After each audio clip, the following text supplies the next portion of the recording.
Itt vagyok, talán még emlékszel rám, hogy én kértem, miért nem emlékszem rá, hogy tanuljak, miért túl nehéz a vágy, hogy élhessek, mondd, mi vár még így rám.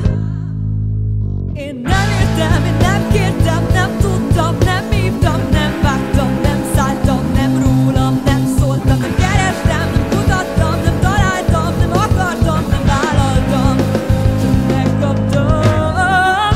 Szállj meg engem, mondd, hogy mit kéne tennem, hogy másképp legyen. Mi ez a játék? Miért nem értem, hogy miért vagyok, s mi lesz velem? Szállj meg engem, miért kell minden jónak, hogy vége legyen? Mi ez a gépezet? Mondd, hova tartok, és mondd meg, hogy mi lesz velem. Itt vagyok,